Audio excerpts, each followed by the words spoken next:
Então, mais uma vez, pessoal, bom dia a todos. A partir desse momento, a aula está sendo gravada. Se você não concorda com a gravação, pode dar presente, sair da sala e depois assistir a aula no Classroom. A gente vai juntar a aula de terça com a aula de hoje, porque é uma continuação do assunto, né? E aí depois a gente vai disponibilizar para vocês até segunda-feira. Normalmente eu tenho disponibilizado no final de semana ou segunda-feira que eu tenho disponibilizado as aulas, tá? Bem, pessoal, mais uma vez, bom dia a todos. Vamos iniciar nossa aula, né? Então, a gente parou na última aula no seguinte slide, né? A gente falando da vida útil de um bem. Então, quando a gente está falando do ativo permanente, né? O que acontece?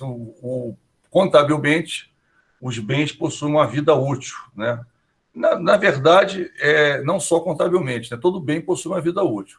Só que a vida útil contábil, às vezes, ela é menor, né, do que a vida útil efetiva do bem. Mas normalmente a gente prevê que enquanto, né, o bem está dando algum tipo de lucro, está dando algum tipo de benefício, né, é considerada a vida útil contábil dele. Alguns aspectos da vida útil, né, o bem tem apenas uma vida útil, então se o bem for adquirido, usado, né, é uma continuidade da vida do bem. Por exemplo, você compra uma impressora laser ou uma impressora 3D para a tua empresa, e a impressora, digamos, tinha 5 anos, ela deprecia em 5 anos, e ela já tinha 2 anos de uso na empresa que ela estava, né?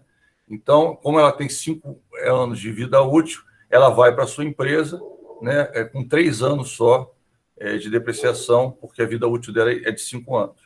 Existem, como você viu, quando você não consegue determinar quanto tempo o equipamento tem, você verificou na aula passada que você pode atribuir metade da vida útil dele, né, se você não conseguir continuar a vida útil, né, for um bem adquirido, bem usado, que você pode determinar metade da vida útil e depreciar nessa metade, tá?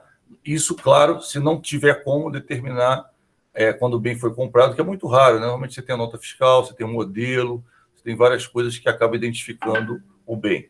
Outra coisa, a questão da reavaliação. A reavaliação não aumenta a vida útil. Então, se um bem, por exemplo, tem 3 anos, você vai reavaliar ele. Tinha 2 anos para ele ser depreciado, ele vai continuar sendo depreciado por 2 anos, mesmo tendo sido reavaliado.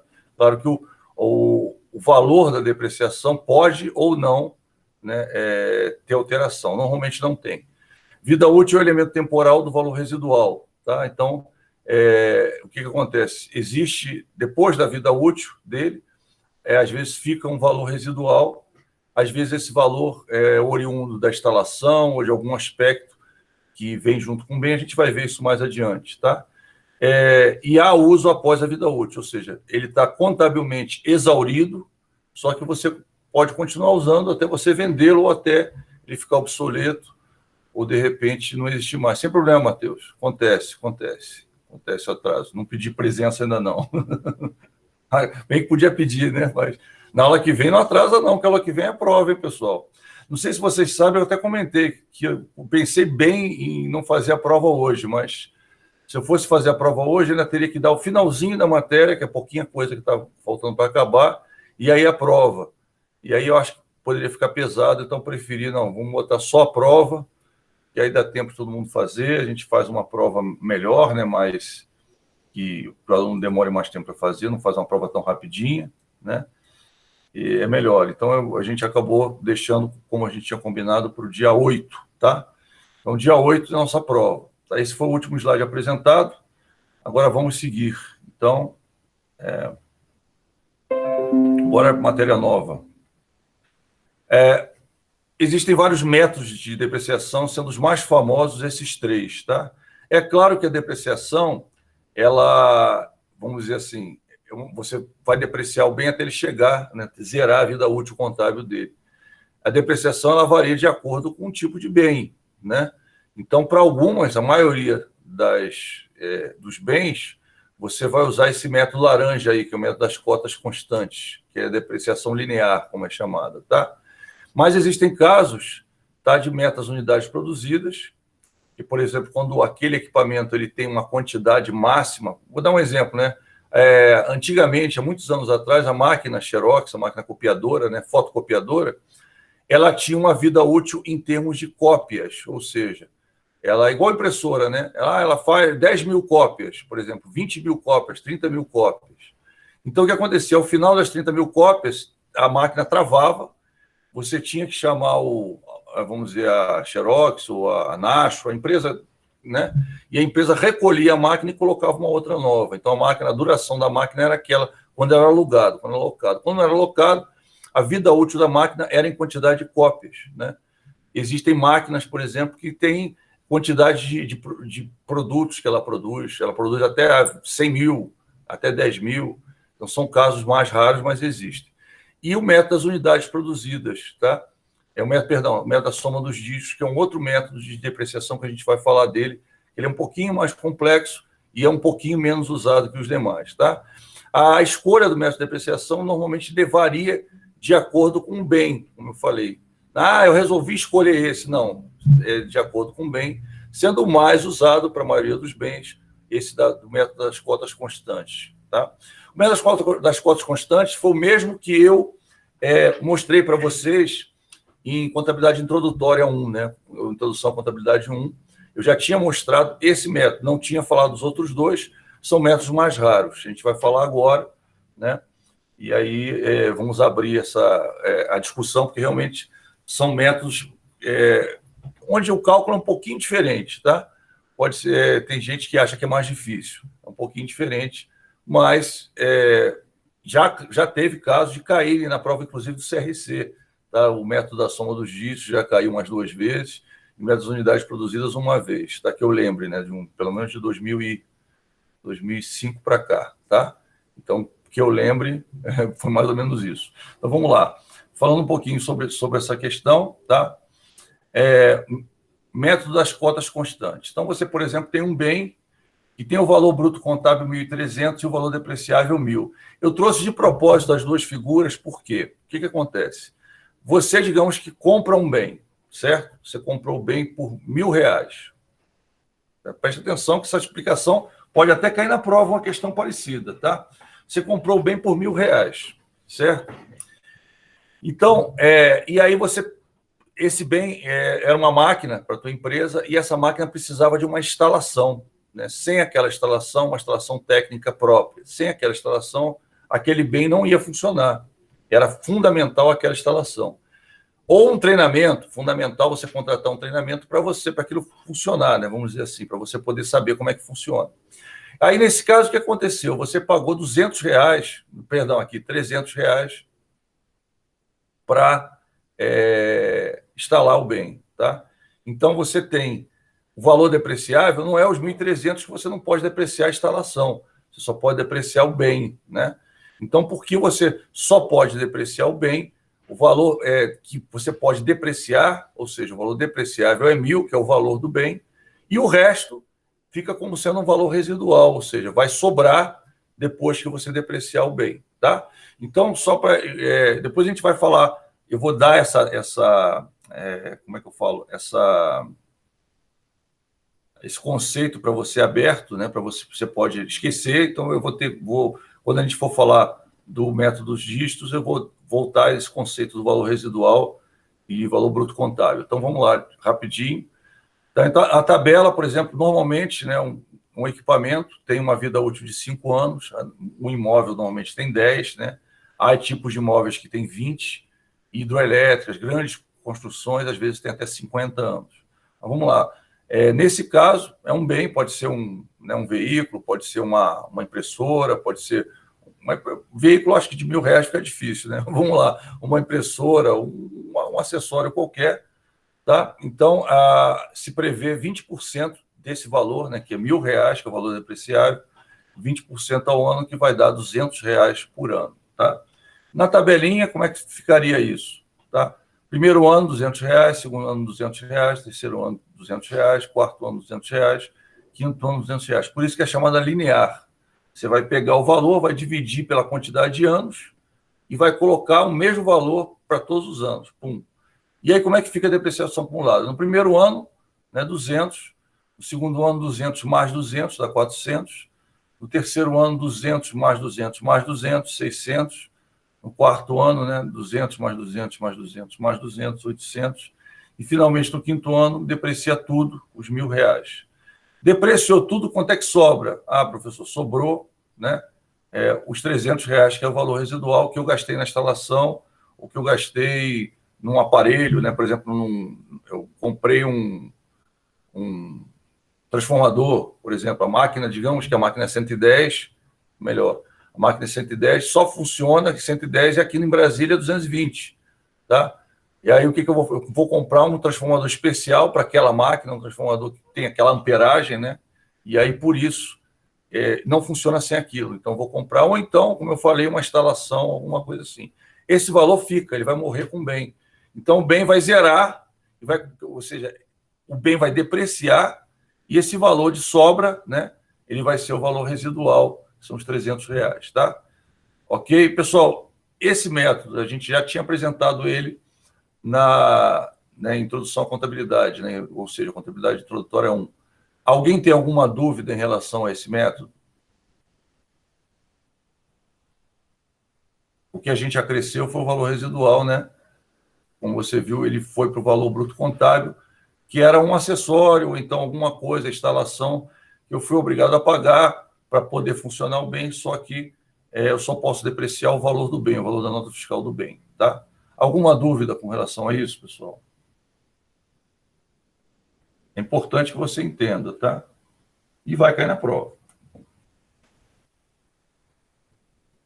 Tranquilo? Então, beleza. Então, vamos seguir. Deixa eu botar água aqui. Vou até abastecer. Vamos lá. Beleza. Então, primeiro método, simples, você já conhecia, né? A gente já tinha falado. Agora, o método que provavelmente você não conhece. Vamos lá, vamos falar um pouquinho dele. Tchan. 300 é o valor residual, tudo bem. Agora aumenta as unidades produzidas. Eu comentei com você, quando você compra uma máquina, é muito comum, às vezes uma impressora, uma máquina determinada, que ela tem uma quantidade limite de produtos ou de vezes que ela vai trabalhar, tá? Então, uma máquina, por exemplo, que ela vai se exaurindo, né? Ela vai depreciando, mas pela quantidade de produtos que ela produz, tá? Então, deu exemplo antigo, hoje em dia não é mais assim. A máquina Xerox, que ela tinha, antigamente a máquina Xerox fazia 50 mil cópias, 30 mil cópias, e aí ela parava e não funcionava mais. Ela travava, né? Tinha uma trava, não funcionava mais, e a empresa recolhia, ou você vendia para a própria empresa que te vendeu, pagava mais um pouquinho e comprava outra. Tá? Então, tinha esse negócio. As primeiras máquinas, eu cheguei, inclusive, a trabalhar numa empresa que aconteceu isso. Eu estava tirando xerox, a máquina exauriu. Aí o que houve? Não, chegou no limite. Eram 30 mil cópias, tinha chegado. Era a cópia número 30 mil. Eu tirei, estava no meio de um serviço, tive que correr. Só tinha uma máquina na empresa, empresa pequena. Tive que correr, descer para tirar o resto da xerox numa papelaria, porque a máquina exauriu, né? Ou seja, acabou a última cópia, fez a última cópia. Hoje em dia não é mais assim, graças a Deus, mas existem máquinas ainda que têm limite, né? Limite de execução, vamos dizer assim. Então, esses casos são casos mais raros, né? Opa, vamos voltar aqui. Por exemplo, essa máquina ela faria 500 mil unidades por ano, tá? Se ela faz 500 mil unidades por ano e a capacidade dela é 5 mil unidades, certo? Ela vai gastar 10 mil por ano. Esse é mais complicado, você tem que saber um pouco de mais dados da máquina, né, no caso, tá? Então, a máquina vai ver que ela tem um limite de 5 mil unidades, tá vendo? E que ela pode fazer até 500 unidades por ano. Então, você vai pegar 5 mil, dividir por 500, vai dar 10% ao ano. Bem parecido com o outro. Também ela acaba ficando linear, mas é pela unidade produzida e não, né, como a gente fala, e não você pegando simplesmente o valor e dividindo. Então, aqui, eu peguei as 5 mil unidades, tá? Dividi por 10, nesse caso aqui, tá vendo? E aí, cada ano, R$ 100 a depreciação, tá? R$ 100 por ano, certo? E aí, como é que ficou? Depreciação acumulada, né? Primeiro ano, 100, segundo ano, 100 mais 100, terceiro ano, 200 mais 100, e assim vai, tá? Até o final. Aí, o que eu deprecio? A máquina, o valor bruto contábil era 1.300, mas o valor depreciável era só 1.000. o que eu vou fazer? Eu vou botar o valor bruto contábil e vou apurando ano a ano, eu vou apurando, né? A conta de depreciação vai eliminando R$ 100, né? E aqui fica no final o valor residual, que é o valor que não é depreciável. Tá? Se ficaria zero se eu não tivesse se eu não tivesse valor residual, ficaria zero. Como tem, fica o valor residual, que é R$ 300 aí, que pode ter sido, como eu falei, um transformador, né, a instalação, algum outro valor que eu paguei. Então, eu considero esse valor no preço da máquina, mas eu não posso depreciá-lo. Legalmente, eu sou proibido de depreciar. Acontece, às vezes, a empresa erra. A empresa faz a sominha, porque o valor depreciado foi de 100. É nesse caso, porque está vendo, a gente está usando o método das unidades produzidas. Tá? Aqui a gente usou a depreciação linear. Tá? A depreciação linear, o que acontece? Eu não tenho dado nenhum, sei que o bem dura 5 anos. Tá? Se o bem dura 5 anos, eu peguei 100% do valor, dividi por 5, deu 20% ao ano. Tá? É o que eu falei para você, 80% a 90% dos casos eu uso esse. Tá?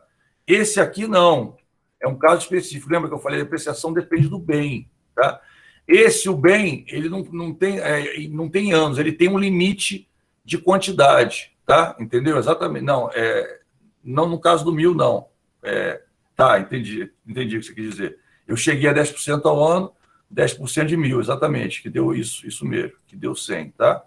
Exatamente. Aí, o principal é você entender por que foi 10% ao ano, tá vendo? Porque essa máquina tinha uma capacidade de 5.000 unidades, capacidade total, final, e ela faz 500 unidades por ano, tá? Se eu tenho isso e isso, virou, obviamente, 10 anos a depreciação dela por conta disso. São máquinas grandes, normalmente, tá? Hoje em dia são máquinas grandes. Se fosse na década de 80, né, tinha aquela Xerox, como eu falei, da Nashua, da Xerox mesmo, de outras empresas, que tinha uma quantidade limite, aí era assim, ainda usava esse tipo de coisa, porque no final daquela quantidade, acabou, você não usa mais a máquina, entendeu? É mais ou menos esse caso. Tá? Então, se ela tiver uma quantidade limite, a quantidade limite ela vai sobrepor a depreciação linear, ou seja, eu não vou poder fazer esse método aqui, tá? Se ela tiver uma quantidade limite. Eu vou ter que usar esse aqui, certo? Tá? Isso é bem frisado, ou seja, se tiver a quantidade limite, eu faço pela método da unidade produzida, que é esse daqui, tá? Se não tiver uma quantidade limite, eu posso usar o linear, até aí tranquilo, tá? E tem os casos, isso vem no manual, essa questão da quantidade vem. Normalmente são equipamentos, né, que têm um limite de vida definido, tá? Então, por exemplo, equipamento de mecânica, alguns tipos de equipamento, máquinas pesadas, né? Eu queria lembrar de uma máquina específica, impressora não, a rotativa antiga também, Xerox antiga, rotativa antiga, tinha uma rotativa que tinha um limite, se eu não me engano, era 500 mil impressões. Acabou aquele limite, você tinha que trocar um dos módulos da rotativa, né, que seria a prensa. Você tinha que trocar por 500 mil. O que a gente fazia? Depreciava aquele módulo de forma diferente dos outros, entendeu? Não considerava aquilo um equipamento só, considerava a outra parte do equipamento um equipamento e essa parte de uma forma diferente porque ela tinha uma depreciação diferente, tá? Lembrando que quando você tem esses casos, né, que ela tem uma quantidade limite, quantidade máxima produzida, quantidade máxima realizada, você tem que usar o método das unidades produzidas, não pode usar a depreciação linear. São casos bem raros, tá? Como eu falei para você, 20%, 15%, 10% da gama de coisas que existem por aí. A maioria das coisas, 80% a 90% é depreciação linear. Esses aí são casos, quando for o caso, mas depende do bem, como eu falei, aí você tem que usar esse método e não aquele, tá? Se tivesse, esse equipamento aqui só faz 100 mil cópias. Pronto, entendeu? Esse equipamento aqui, vou dar digamos que fosse um drone, tá? Um drone assim, como é que eu posso dizer?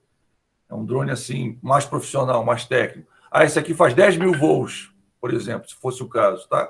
Ele teria um contador. Normalmente essas máquinas têm um contador, tá? Quando é por unidade, tem um contador. E aí, ao final daquela quantidade, né, viria no manual, como você falou, poderia vir no manual, o fabricante, né, colocaria em algum lugar, ou na hora da compra teria um aviso, né, na hora do contrato ou na hora da nota fiscal, porque foge da regra, né? Então tem que ter realmente, como você falou, tem que ter algo comprovando por que eu usei esse método de depreciação e não o outro. Senão poderia ser questionado, né? A Receita podia falar, vem cá, vocês estão fazendo 10 anos, por quê? Se é para fazer em 5, né? Então, esses casos são casos diferenciados, tá? São casos diferenciados que são tratados de forma diferenciada, mas que você tem que ter a comprovação. Por que você está fazendo assim?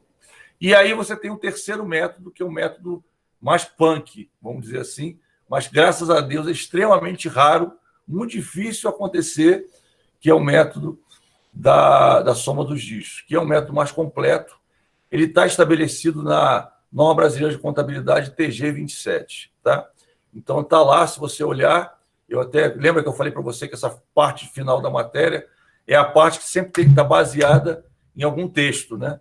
Se você olhar o que trata especificamente de depreciação, é esse lugar, NBG TG 27, tá? Ela trata da depreciação em si e trata desse método que é mais complexo, tá?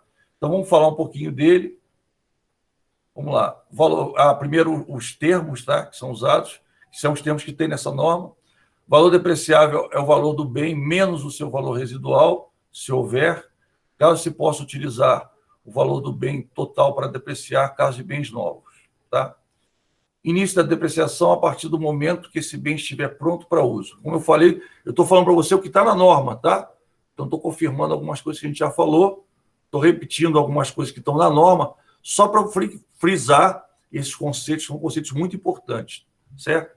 Alguns a gente até já falou, já explicou, mas eu estou dando o conceito que tem na norma, tá, para você. Vida útil é o tempo que a empresa pretende ficar utilizando esse bem ou que o bem pode ser utilizado. Existem bens que acabam, né? Tipo assim, só usa até tanto e acabou. Né? Eu dou um exemplo com um recurso natural, por exemplo, uma jazida de petróleo, tá? Ou um poço de petróleo, ou uma jazida de ouro, diamante. Eu tenho um valor estimado, eu só consigo, a partir daquilo, cheguei no final, acabou. Não tem mais o que tirar, entendeu? Não tem mais o que tirar, acabou. Né? Então, a depreciação ela tem que chegar até esse nível. Tá? Essas são coisas mais complexas, como eu falei para você. Já tem casos, né? Depreciação, no caso, foi exaustão. Né? A gente está falando de exaustão, que tem a ver, quando eu falo de amortização, depreciação e exaustão, são figuras parecidas. Tá? Você pode usar, esse processo serve para os três, tá? Esse processo de depreciação. Vida econômica, normalmente é definida pelo fabricante, que é o tempo que a máquina tem até seu fim. Por exemplo, não tem mais produtividade. A máquina começa a dar muito defeito. Não sei se você viu, tem um programa de televisão que tem no History. Eu gosto muito de assistir os programas do History, que são cervejeiros. É um programa até novo. O pessoal tem uma fábrica de cerveja, então eles têm uma máquina de cerveja antiga, uma máquina alemã, que eles deram o apelido de Olga. Não sei se você já ouviu falar desse programa, chama-se Dark Horse, o nome do programa Dark Horse, que é um programa de cervejeiros. Alguém já ouviu falar? Já assistiu? Não. Esse programa? É engraçado porque eles fazem tudo, inclusive cerveja, né? Fazem o que eles menos fazem. O programa, claro que a produção de cerveja, eles já exploraram e ficam falando, vou fazer um bar, vou fazer isso, vou fazer aquilo, vou tirar, como é que fala o nome daquilo? Aquela essência de bordo, maple, né? O maple, estou tirando o maple das árvores, não sei o que lá. E aí, quer dizer, eles fazem várias coisas, mas o interessante é que tem a Olga. E aí, essa máquina aqui tem mais de 20 anos, então a máquina já está toda depreciada, mas eles continuam usando. E a máquina vive dando defeito, né? Quase todo episódio a máquina dá um defeito. É impressionante. A máquina dá muito defeito, porque ela já exauriu o tempo de produtividade dela, mas, como é uma máquina muito especial, muito especializada, seja para eles mandarem envio outra da Alemanha, vai ser uma fortuna, e eles continuam mantendo aquela máquina e consertando, e por isso eles têm um funcionário só dedicado para consertar a máquina. Né? É absurdo, mas é verdade. A máquina quebra muito. O que acontece? Normalmente, o fabricante ele coloca lá a vida útil, a vida econômica daquele bem, ele coloca no manual. A vida em torno de 5 anos, em torno de 10 anos, em torno de 4 anos. E aí, essa vida econômica é aquela que você vai explorar, vai depreciar por essa vida econômica, tá? Então, vamos lá. Quando não fala nada, 5 anos. Se for um equipamento pequeno, 10 anos se for imóvel, tem nessa norma, tá? Qualquer dúvida que você tiver específica, é só consultar essa norma, tá? É Norma Brasileira de Contabilidade, TG 27, tá? É importante isso. O modo da depreciação, soma dos dígitos dos anos, método dos saldos decrescentes. Quero que você preste atenção, porque é complicado, tá? E aí, que talvez, né? Professor, ainda estou com dúvida, assim mesmo, depois da tua explicação, dá uma lidinha na norma, mas eu acho que a explicação vai ser mais útil. Então, vamos lá. A norma você sabe como é que você faz, né? Você coloca entre aspas, né? NBC, espaço, TG, espaço 27, fecha aspas, no Google, que vai aparecer a norma para você ler, tá? Então, vamos lá. Como é que você faz o cálculo? São 2 fases. Primeira, né, você vai somar os algarismos que compõem o número de anos de vida do bem a ser depreciado. Por exemplo, caso um bem seja depreciado em 5 anos, tem que somar os algarismos desses anos. Então, 1 mais 2, mais 3, mais 4, mais 5 é igual a 15. Olha só como é que é estranho o método. Tá? Multiplicar o valor a ser depreciado a cada ano pela fração cujo denominador é a soma obtida na fase 1. Então, o denominador da fração, né, vai ser x, né, sobre o denominador que é 15, tá vendo? Então, você vai dividir para achar o valor por ano, certo? Então, o numerador para o primeiro ano e o total de anos de vida útil do bem. Para o segundo ano, é o total de vida útil do bem menos 1, tá? Para o terceiro ano, total de vida útil do bem menos 2 e assim sucessivamente. Deve-se pegar o valor a ser depreciado e multiplicar pela fração, que o denominador é a soma dos dígitos dos anos, 15, né? Aquela, nesse caso aqui, 15. E o numerador do último ano, que é 5. Assim, para o segundo ano, faz necessário pegar o valor depreciável e multiplicar pela fração, cujo denominador ainda é a soma dos dígitos 15, e o numerador é o número do ano menos 1, quer dizer, 14. Tá? Então, esse aqui isso 4, né? Cada um tem uma fase, 1, 2, 3, 4, beleza. Então, para você ter uma ideia aqui, pessoal, perdão, são 5 anos, né? É o numerador menos 1, quer dizer, 5 menos 1, 4. Vamos ver na prática como é que faz, porque com certeza você deve ter se atrapalhado quando eu falei isso. Então, vamos lá, na prática. Então, tem um bem que o valor depreciável dele é 50 mil, tá? No caso verídico. Tá? Vida útil do bem, 5 anos. Tá? E por algum motivo, aquele bem eu tenho que depreciar por esse método de soma dos dígitos, tá? Com a forma que eu escolhi ou a forma que a lei me obrigou, aquele tipo de bem eu tenho que depreciar pela soma dos dígitos. Tá? Então, vamos lá, se for o caso. Aonde vai estar isso? Na norma que a gente já falou, na NB 27, NBC TG 27, tá? Vai estar isso lá. Então, o que eu vou fazer? Soma dos dígitos, saldos decrescentes. 1, 2, 3, 4, 5. Somei, deu 15. Que o bem era depreciável em 5 anos. Então, para o primeiro ano, 50 mil vezes a fração. Tá? 5 por 15. Tá? Então, ficou 50 mil vezes 5, dividido por 15, dá 16,666,67. Para o segundo ano, 50 mil, 4, tá vendo? Porque são 5 anos, certo? Aqui, 5 menos 1, 4, certo? Para o segundo ano. 50 vezes 4 sobre 15. 50 vezes 4 dividido por 15. 13,333. Observação. Pode-se perceber que o valor da depreciação decresce. Por isso é dado o nome de método dos saldos decrescentes. Tá? Método de saldos decrescentes. Então, vamos lá. No terceiro ano, a mesma coisa. 50 mil vezes 3 por 15. 50 mil vezes 3 dividido por 15, 10 mil. Tá? Para o quarto ano, 50 mil vezes 2 sobre 15, 50 vezes 2 dividido por 15, 666. Para o quinto ano, 50 mil vezes 1, tá? Dividido por 15, dá 50 mil por 15, 3,333, certo? E aí, com isso, zerou. O bem vai ter valor final zero, a não ser que tenha valor contábil, que seria o valor contábil, seria o resultado. Pessoal, todo mundo entendeu esse processo da soma dos dígitos, ou o famoso valor decrescente, método usando os saldos decrescentes? Eu acho que assim fica claro, né? E realmente, do jeito que estava, ficava difícil. Por isso que eu trouxe o exemplo.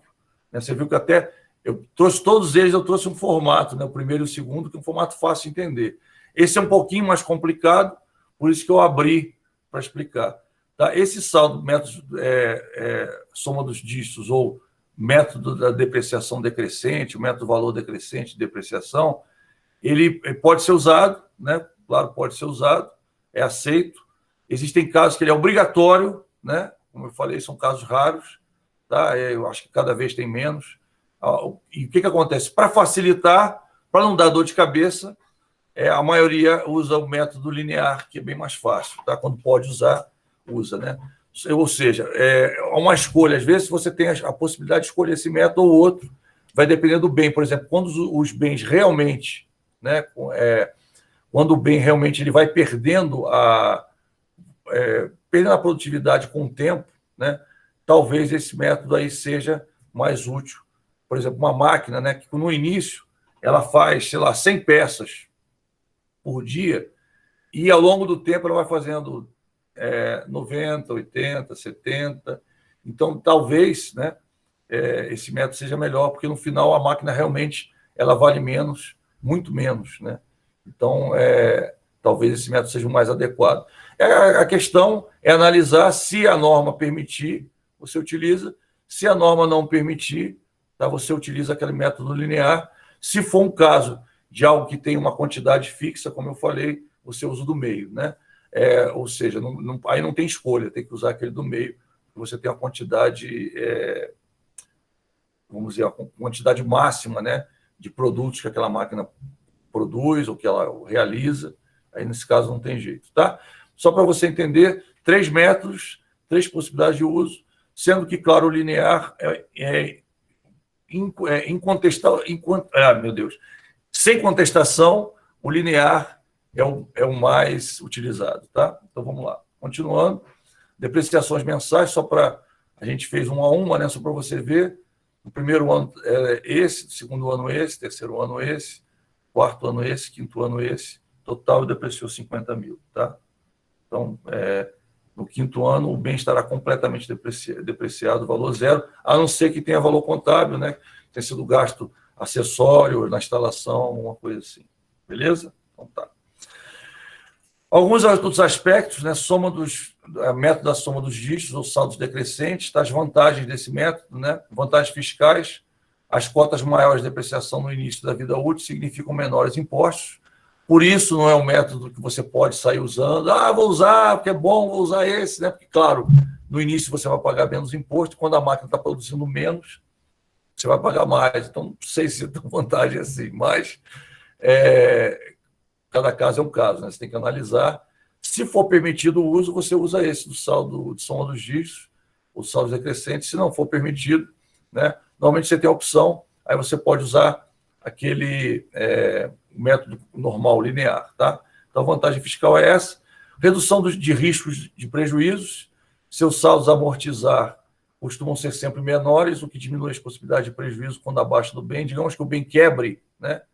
O bem quebrou, ou não funciona mais, é lixo, tá? O que você faz? Ele está valendo menos, então se abaixa vai ser de um valor menor, né? Isso aí também é útil.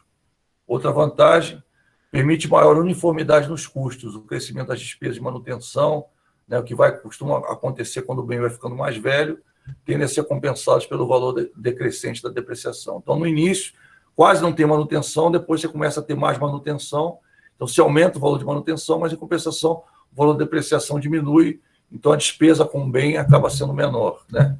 Então, essas são as vantagens de uso desse método. Se for permitido, né, se for vantagem, eu sempre falo, o que o contador tem que fazer é analisar os dois e verificar, é vantagem usar esse ou é vantagem usar o outro, né? Normalmente, quando é permitido você usar a soma do dígito, opcionalmente você pode usar a linear, tá? E aí a pessoa vai analisar qual que é a vantagem. Normalmente, se você tem essa possibilidade, o uso desse, para alguns casos, é melhor, tá? Mas você deve ter visto que aí o cálculo não é tão fácil quanto o outro, né? E às vezes pode suscitar dúvida da Receita ou de algum lugar. Vem cá, como é que você achou isso, né? Eu sempre brinco, né? Tinha umas coisas interessantes, né, na prática, falando um pouquinho de prática. uma coisa interessante é que tudo que é esquisito, que você faz e fica em dúvida, não sei o quê, a Receita, o fiscal acaba te chamando, né? Por exemplo, se for ICMS, ISS, né? IOF, os caras, os responsáveis, sempre te chamam, isso aqui é meio esquisito, mas vamos calcular assim? Aí é batata, né? Você abre o site lá, está a intimação para você explicar como é que é.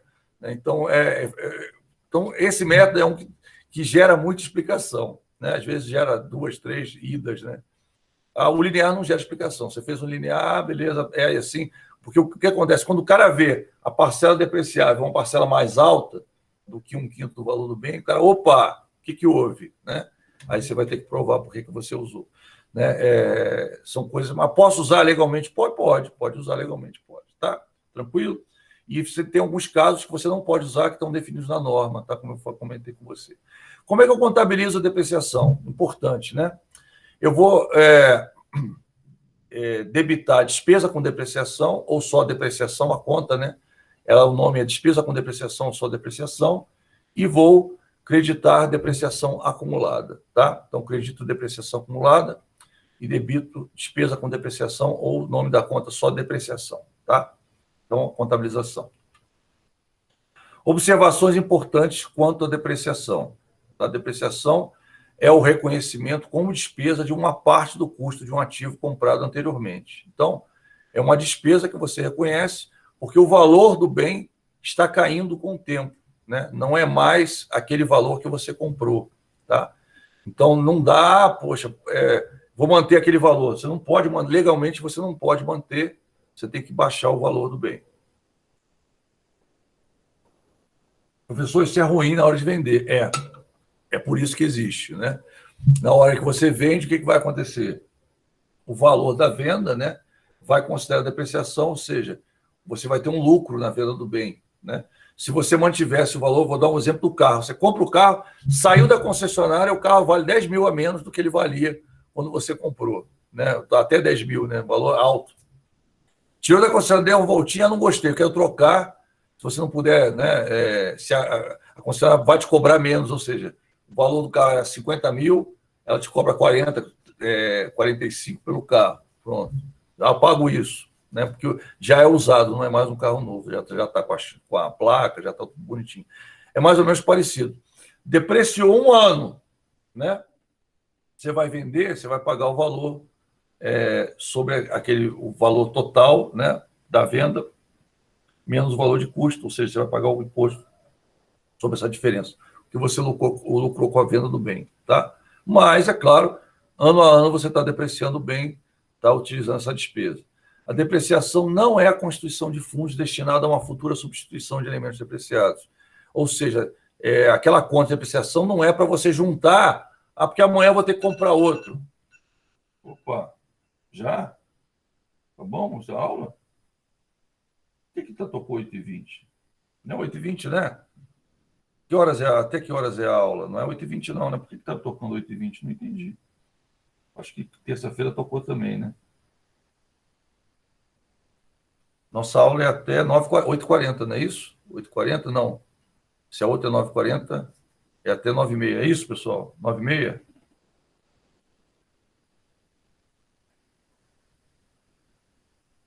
Nove h 20. Obrigado. Desculpa. É que são várias aulas, desculpa.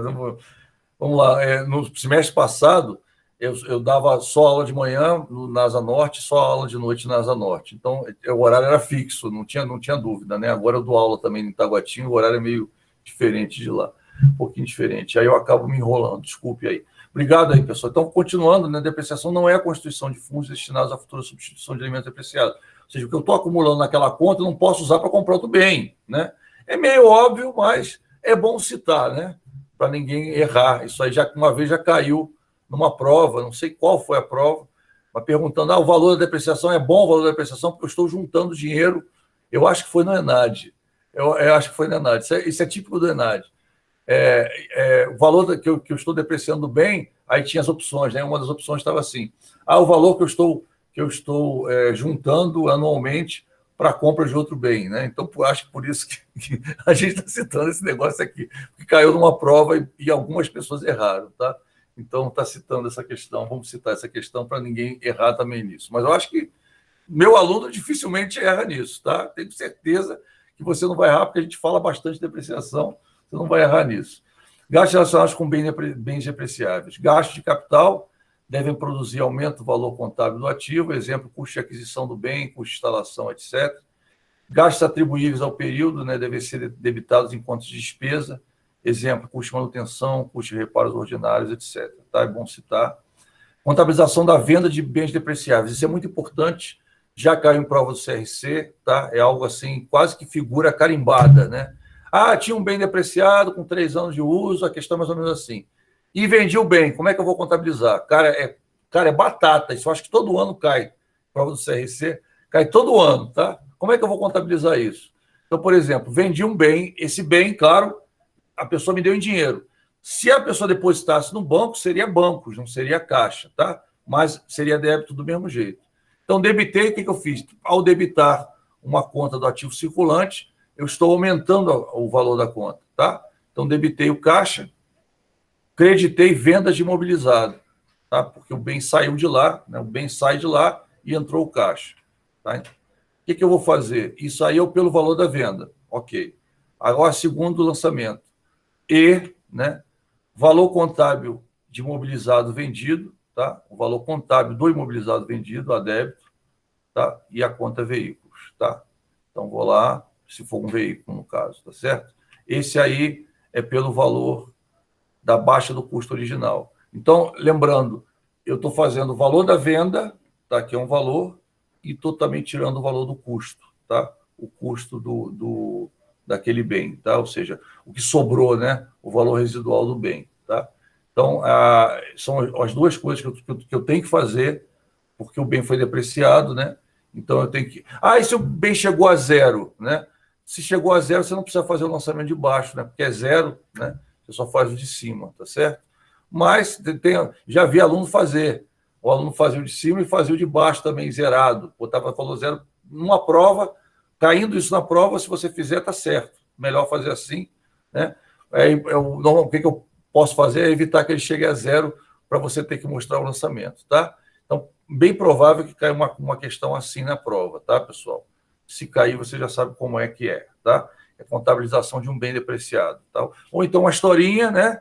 E aí para você fazer a depreciação e no final fazer o lançamento contábil, tá? Bem provável que caia, né? Se fosse na sala de aula, o pessoal que foi meu aluno lá no semestre passado me viu na sala de aula presencialmente, eu batia no quadro, eu falava assim, ó, importante isso aqui, você já sabia que ia cair na prova. E cai mesmo, né?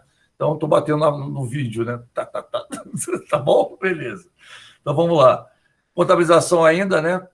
Depreciação acumulada veículos, valor contábil do imobilizado vendido a crédito pela baixa de depreciação total acumulada, tá certo? Então, determinação da cota de exaustão, tá? Quando é recurso natural, a cota de exaustão por unidade é geralmente calculada dividindo-se o custo do bem pelo número estimado de unidades de recurso, né? Aquilo que eu falei assim. Então, a questão das unidades, elas são aplicáveis em bens que são exauridos, né? Como eu falei, uma mina de ouro. Essa mina de ouro tem...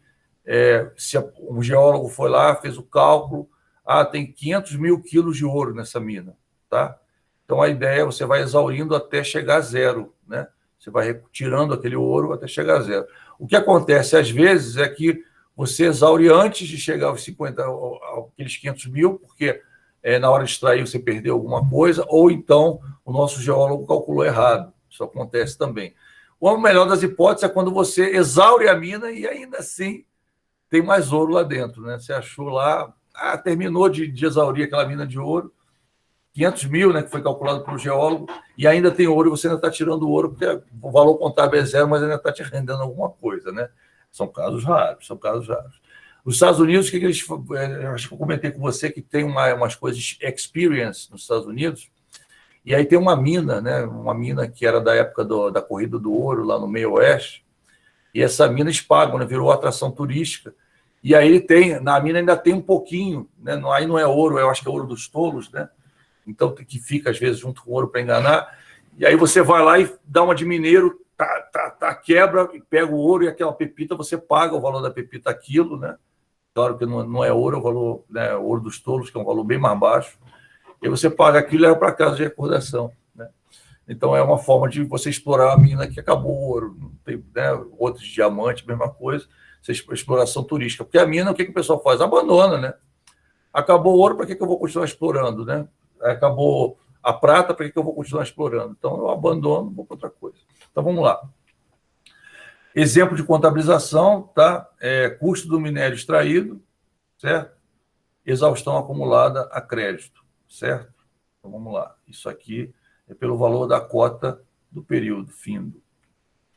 Amortização, bens intangíveis e sua amortização, tá? Então, por exemplo, ativos intangíveis ou bens intangíveis, sua amortização. Lembrando que o bem intangível é aquele que você não pega, né? Uma caneta você pega. O bem intangível é aquele que você não pega. Então, o que pode ser isso? Uma marca, uma patente, né? Uma carteira de clientes, né?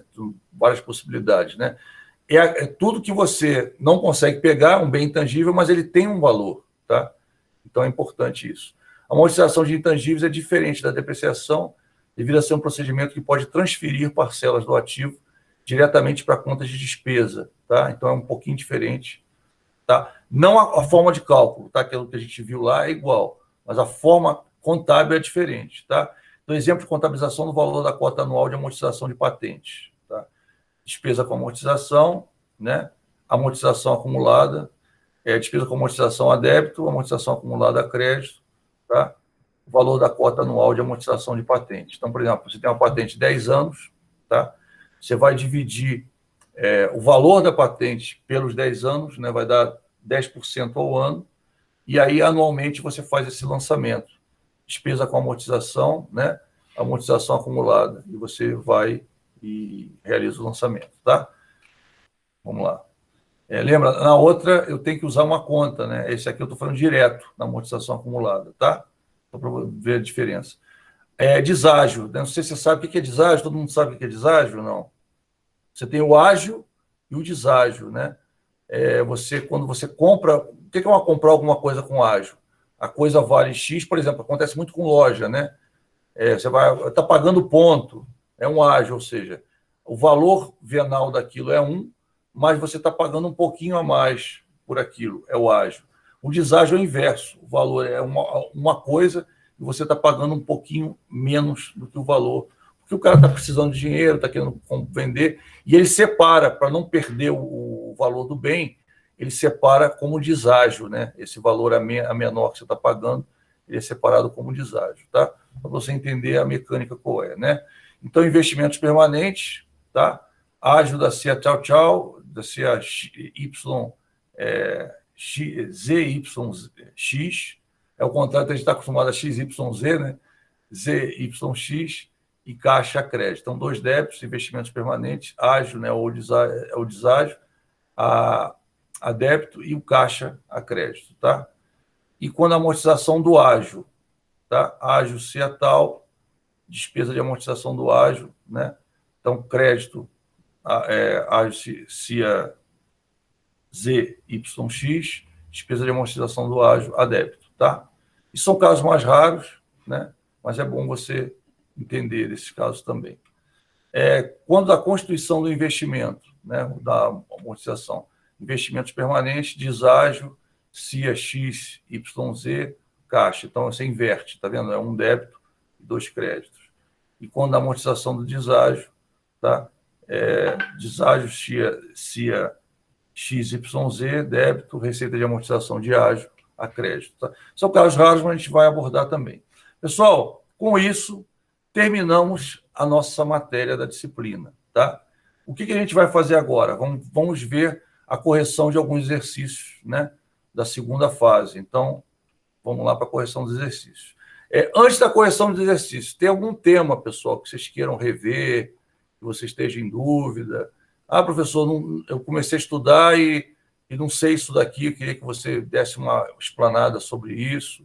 Tem algum tema assim que vocês querem que a gente veja? Ou posso ir para a correção do exercício e depois eu pergunto de novo?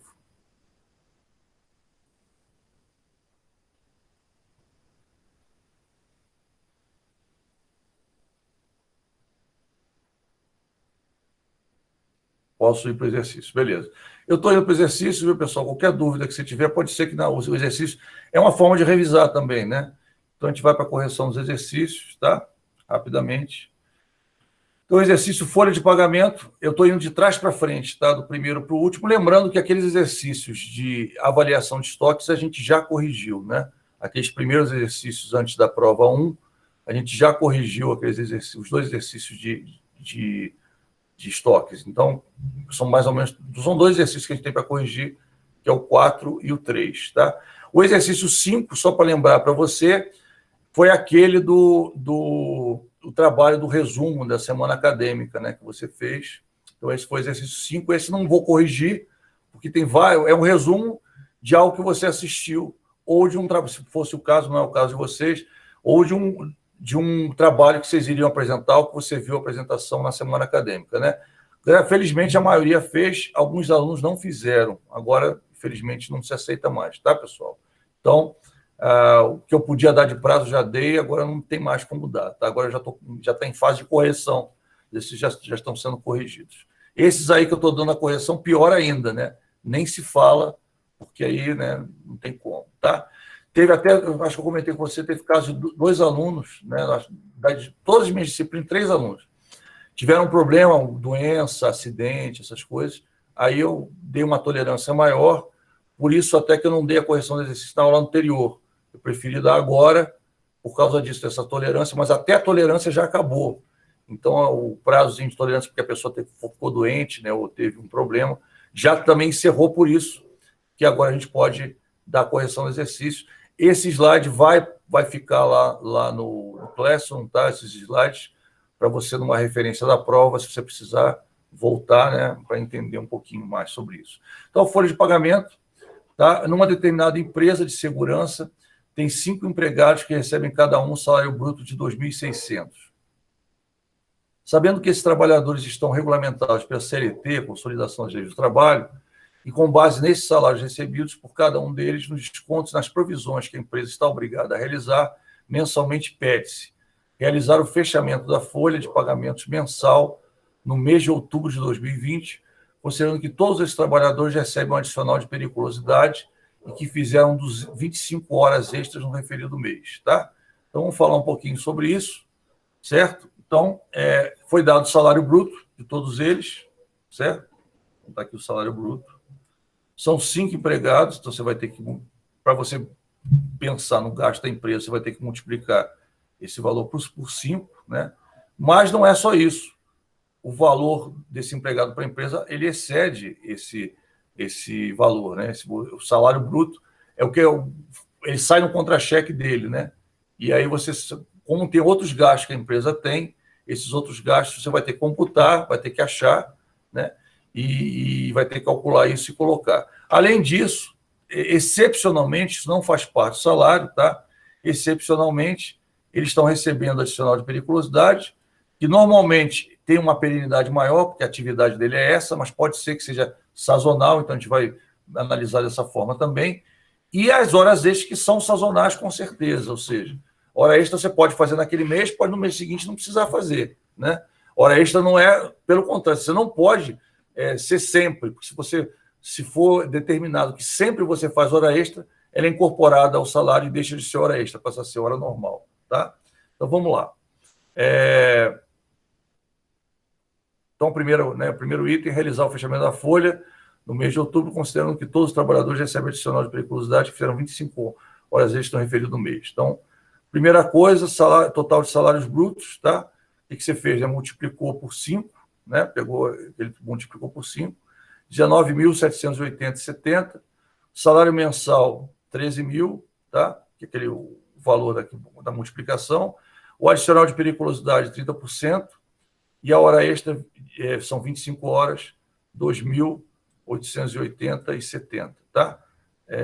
Então, você achou isso. Depois vamos para total descontos com salários, tá? Então, imposto de renda retido na fonte, 15%, e INSS, 11%, tá? Então, sobre esse valor, né? O imposto de renda, 15%, e o INSS, 2.175, tá? Aqui deu 3.042,28, ok? Seguindo aqui, total de encargos suportados pela entidade, INSS patronal, 20%, 3.956,14, FGTS, 1.582,46, provisão para o 13º salário,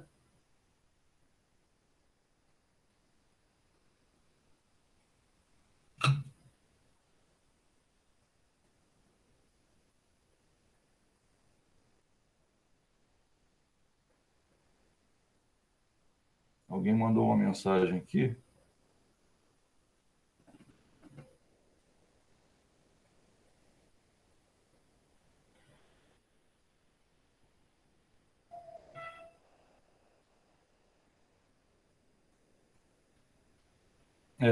Pessoal, uma coisa que eu comentei a data de envio dos exercícios já acabou, tá? Não dá para enviar mais, entendeu? Então, quem enviou, eu vou ter que devolver, tá legal? Sem problema nenhum, não tem jeito, tá? Já comentei isso. Tem um aluno que acabou de me enviar um trabalho que já está mais do que já, entendeu? Acabaram todos os prazos, o aluno acabou de me enviar, eu vou devolver, tá? Infelizmente, como eu combinei, o que eu combinei com a turma é o que está valendo. Não posso voltar atrás. Se o aluno esqueceu, eu mandei vários e-mails, se esqueceu, não posso fazer nada, tá? Vou ter que devolver. Então, vamos lá. Total da provisão do 13º salário mais encargos, então, são 1/12, tá? Do valor, né, do 13º, 1/12 do valor do salário, INSS patronal, 20%, FGTS, eu estou fazendo a provisão, tá? Então, vou provisionar esses valores, certo? E total de provisão de férias mais encargos, tá? 1/12 do salário, férias, né? Mais 1/3 de férias, INSS patronal 20%, fundo de garantia 8%, tá? Vou calcular isso. E aí a segunda parte do exercício, que é a parte da contabilização em si. Opa, o total, né? Claro, eu vou somar isso tudo, tomar todos esses totais aqui em cima, tá vendo? Eu já calculei, tá? Somar todos esses totais. Aí tá? Vou fazer a contabilização. A letra B é a contabilização, fazer os lançamentos contábeis mensais referentes às provisões e demais registros necessários dos itens da folha de pagamento, provisões e outros. Então, contabilização dos salários. Salário, né, 13 mil, salários a pagar, 13 mil. Tá? Periculosidade, 3.900, salários a pagar, estou acumulando salários a pagar, tá certo? Vamos lá. Horas extras, também estou acumulando salários a pagar. Tá? Então, contabilizei os salários. Mensalmente, eu faço a contabilização aqui. Tá? Contabilizar os descontos. Salários a pagar, INSS a recolher.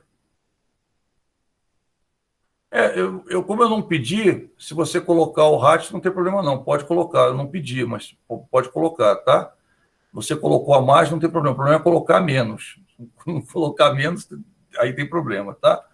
Salários a pagar, tá? Isso é o mínimo que teria a resposta para estar correta, tá, pessoal? Se você colocou mais coisa, a gente deu vários aspectos, né? Eu quis cobrir todos os aspectos do salário. Se você colocou os outros aspectos, sem problema nenhum, tá? Tá mais certo ainda, vamos dizer assim. Tá? A ideia, pelo menos, tinha que ter no mínimo isso a resposta, tá? No mínimo isso para ser considerada correta, né? Então, imposto de renda retido na fonte, a recolher, tá? E a contabilização dos encargos, vamos lá. FGTS, né? FGTS a pagar, INSS a pagar, tá? E as provisões, tá? Contabilizar as provisões e os encargos de provisões. Então, provisão para o 13º salário, 13º salário, 13º a pagar. Provisão dos encargos, 13º, encargos 13º, provisão dos encargos 13º. Provisão de férias, férias mais 1/3, férias mais 1/3 a pagar, provisão de encargos de férias mais 1/3, provisão de encargos de férias mais 1/3, 615, tá? Então, esse foi o exercício. Alguma dúvida em relação, né? Se você botar o RAT, não tem problema, pode colocar o RAT, viu, Leonardo? Sem problema nenhum, tá? Como a gente já falou. Alguma dúvida, pessoal, em relação a isso?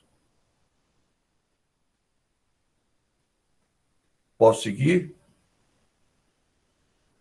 Tranquilo? Então, vamos lá. Tranquilo. Tá? Aqueles outros itens do salário, se você calculou, ótimo. Tá? Eu considero também melhor ainda. Tá? Como a gente não falou, é só esses aí que são os fundamentais, né? Que você tem que fazer de qualquer forma. Tá? Então, vamos lá. Exercício 3, determinação dos custos de armazenagem. Então, a gente viu esse exercício, tá? E não falou da correção. Pelo menos eu não lembro de ter mostrado a correção dele.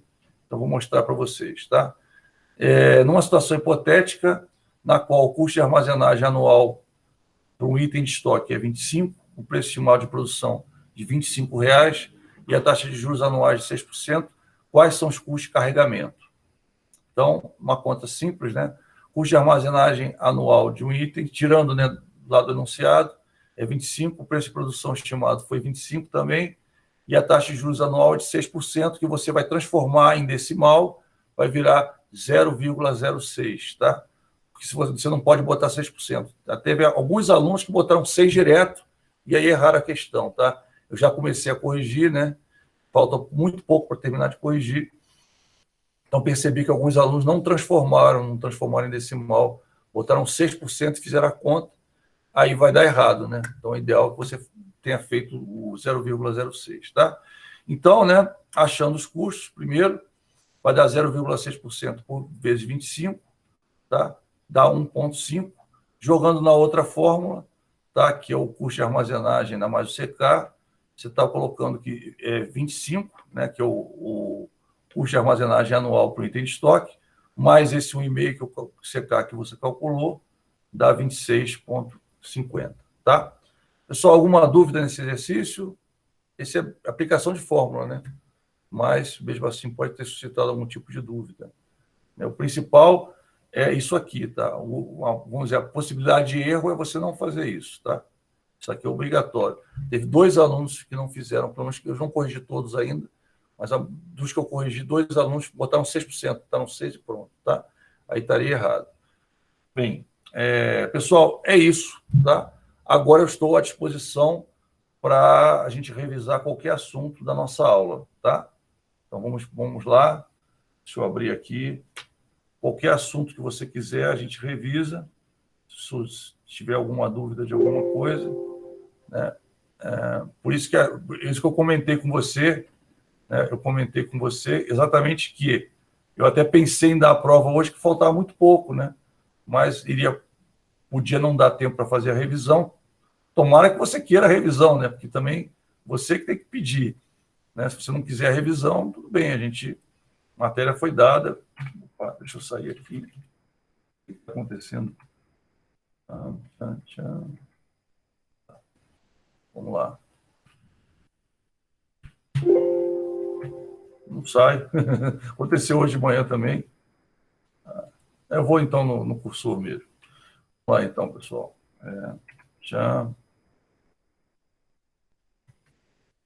Pronto.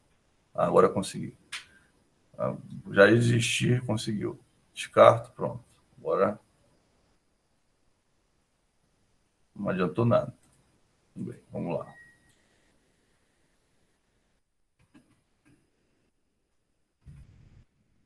Algum assunto, pessoal, que vocês queiram revisar, né? Nossa revisão, algum assunto que vocês queiram falar?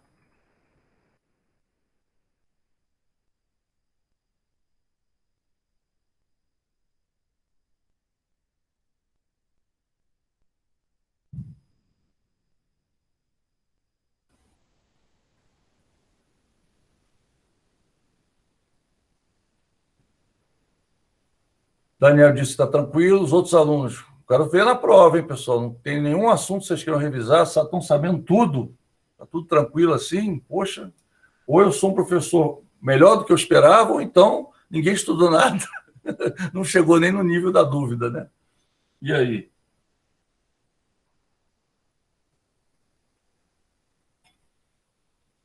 Tranquilo? Antônio, alguma dúvida, alguma coisa que vocês queiram esclarecer? Tudo certo também? Poxa. Bem, eu tento tornar as coisas o mais fácil possível para todos vocês, né? Vou fazer o seguinte, então. Quem não tiver dúvida, dá presente, tá? Todo mundo dá presente, todo mundo agora, tá? Pode dar presente. Beleza?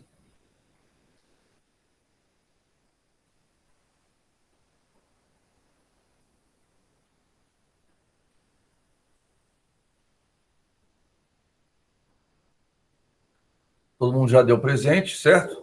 Todo mundo deu presente, pessoal? Alguém faltou dar presente? E aí a gente faz o seguinte: quem tiver dúvida, fica comigo até o final, tá? Quem não tiver dúvida pode sair da sala, então, tá?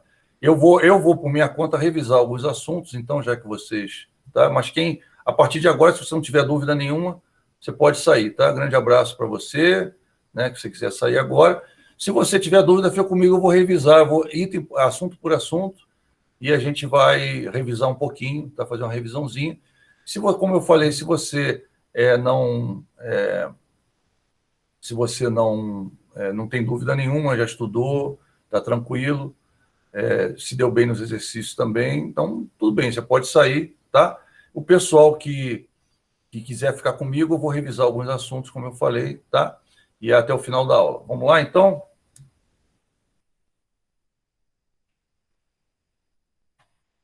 Lembrando, a matéria da prova é toda, tá? Então, muitas definições foram dadas no início, né? Então, a matéria da prova é toda, tá?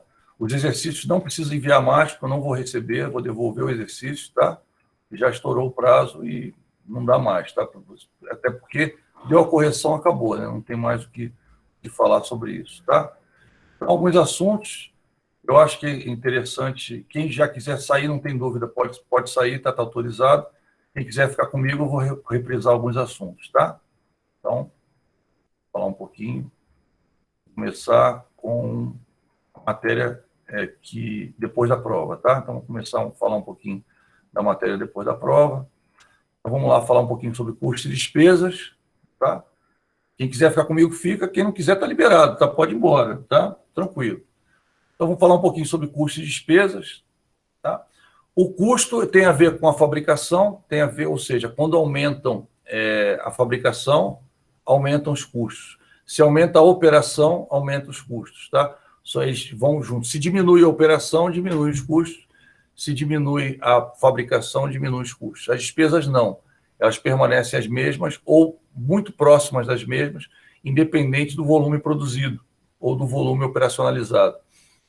Ou seja, um aluguel. Eu sempre vou pagar o aluguel, de qualquer forma eu pago esse aluguel produzindo muito ou produzindo pouco. A gente viu, por exemplo, no caso da pandemia, várias empresas fecharam porque elas continuaram pagando aluguel e não podiam abrir, né? Então, quem tinha reserva ainda se manteve, quem não tinha reserva fechou as portas, né? Porque como é que eu vou pagar aluguel de um imóvel, né? Se eu não estou tendo receita, né? E por quê? Que era uma despesa. Já o custo, eles tiveram os custos zeraram, né? Porque mesmo assim, os custos zeraram. Por que os custos zeraram? Porque eu não estou vendendo, então se eu não estou vendendo, eu não estou comprando. Então, meu custo ele acaba não aumentando porque eu não estou produzindo nada. Mas as despesas continuam, e quando as empresas que tinham uma despesa muito alta e custos mais baixos, né, eles acabaram fechando. Já as empresas que tinham custos altos e despesas baixas, a maioria se manteve, conseguiu se manter, tá? Então, esse outros custos de estoques, tá? A gente falou, né, além do PEPS, o EPS e da média móvel ponderada, existem custos de armazenagem, né, que são proporcionais ao nível de estoque. Se você tem um estoque médio grande, você está pagando um maior custo de armazenagem. Se você tem um pequeno, menor custo de armazenagem, é um custo inerente ao processo também, né?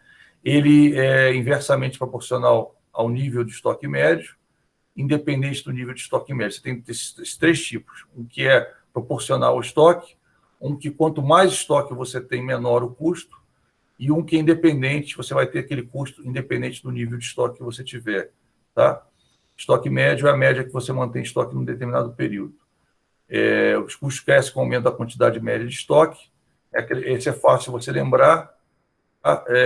São custos, como eu falei, você tem um estoque maior, você precisa de um espaço maior para armazenar.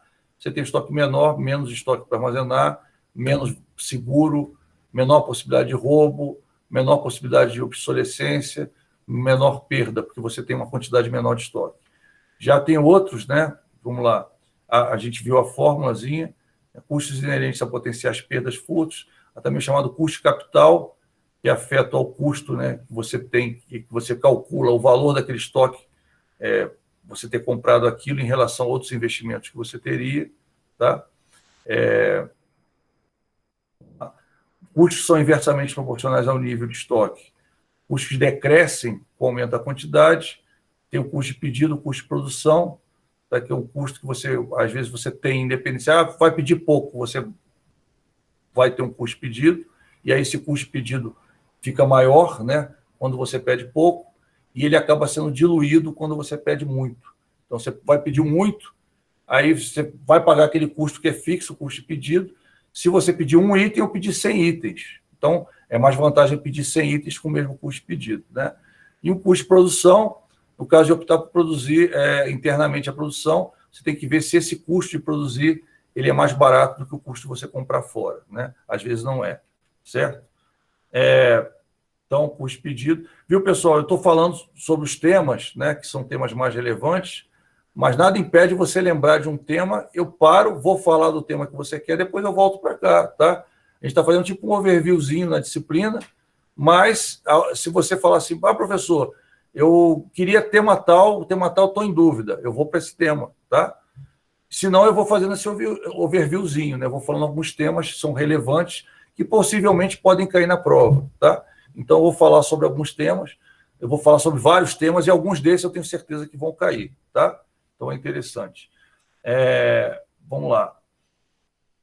E a hora também que você já deu presente, a hora que você... professor, não, o resto eu já sei, tranquilo, você pode sair, tá? Tá liberado, vamos dizer assim. Se você quiser ficar comigo, eu vou fazer um overview sobre todos os temas que, de alguma forma, devem cair na prova, tá? Então, vamos lá. Custos independentes do valor de nível de estoque. Tá? Esse valor fixo, independente da quantidade de itens de estoque. Exemplo, custo de manutenção, almoxarifado, né? Independente da quantidade de peça e bens estocados, a sua manutenção. Então, por exemplo, você tem um almoxarifado, você tem que limpar o almoxarifado, né? Tem que pintar as estantes desse almoxarifado. Esse custo independe de você ter bens ali dentro ou não. Inclusive, para você fazer isso, você tem que tirar os bens e botar de novo, né? Então, é um custo inerente, custo de limpeza, né? Então, são custos que não tem a ver com a quantidade de produtos em si, tá? São completamente independentes, né? Mas são somados aos custos de armazenagem, porque também é um custo para a empresa e faz parte do custo de armazenagem. Até comentei com vocês, né, que eu, quando eu era gestor lá do banco, né, que eu fui gerente de divisão, o primeiro cargo de gerente de divisão, eu tive uma tarefa. Qual era a tarefa? Se livrar de um arquivo morto, né? E esse arquivo morto, o que acontecia? As pessoas quase não davam limpeza nesse arquivo, que era muito raro a ida lá, né? Que eram documentos mais antigos, era muito raro.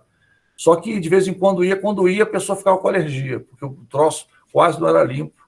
As primeiras coisas que eu fiz foi mandar limpar, eu já estava há quase uns 2 anos, 3 anos sem limpar. Quando eu mandei limpar, tinha crosta de sujeira, de poeira. É impressionante isso.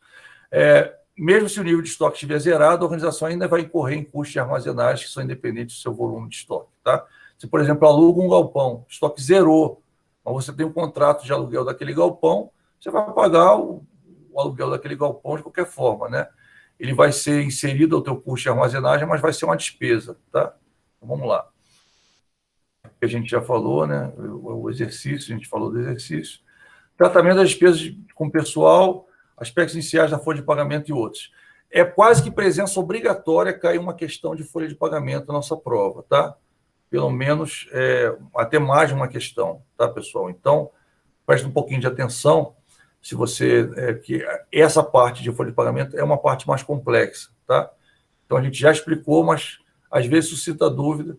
Então, todas as organizações, qualquer dos seus tipos, sejam urbanas ou rurais, são obrigados a realizar mensalmente a folha de pagamento dos seus funcionários, tá?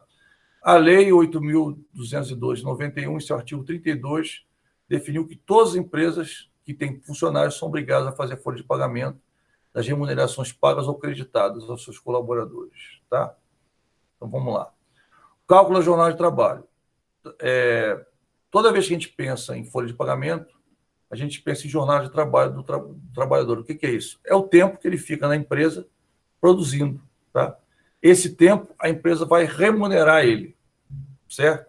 Então, você vai remunerar a jornada de trabalho. Para isso, é claro, você tem que saber Como é remunerada esse trabalhador? Em horas? Não, é em dias. Recebe salário por mês, é em dias, ele trabalha 8 horas por dia, vamos dizer assim, mas ele recebe no final do mês. O que acontece? Se ele não trabalhar algumas horas, ele vai ser descontado parte daquele dia, então ele está recebendo por dia, tá? Ou o dia todo, né? Dependendo do caso, e o final de semana influenciado pela quantidade de dias também. De acordo com a sequência do contrato de trabalho, as partes envolvidas estão livres para negociar a jornada de trabalho normal, desde que ela não exceda 8 horas diárias ou 44 horas semanais. O que é folha de pagamento? Folha de pagamento é o nome dado à lista mensal, semanal ou diária de remuneração que a organização paga a seus colaboradores. Na folha de pagamento, eu comentei que tem proventos e descontos, encargos trabalhistas, encargos sociais. Tá? Foi isso que você viu naquele exercício. Você viu proventos e descontos, encargos trabalhistas, encargos sociais e provisões para pagamento dos proventos, das férias, né, dos encargos trabalhistas e dos encargos sociais. Tá? Então, você viu isso naquele exercício. Tá? Isso aí começa a definir por aqui. Aspectos da folha de pagamento. Toda empresa brasileira tem a obrigação legal de preparar, devendo ter o nome do funcionário, a indicação do cargo, a divisão dos funcionários por categoria, se ele é segurado, empregado, se ele é trabalhador avulso, se é contribuinte individual, e o nome das funcionárias que tiverem gozo de salário e maternidade. Também você tem que informar, tá? Mesmo ela estando, ela fica presa à empresa, apesar de estar recebendo pelo INSS. Depois assim que ela sai de licença maternidade, o INSS passa a pagar a funcionária uma parte, vamos dizer, a empresa arca com uma parte e o INSS arca com a maior parte, vamos dizer, do pagamento dela, tá? O que ela vai fazer? Mas ela está registrada na empresa, a empresa não está pagando ela, vamos dizer, tem casos até que o INSS paga 100%, tá? Os salários menores do INSS paga 100%.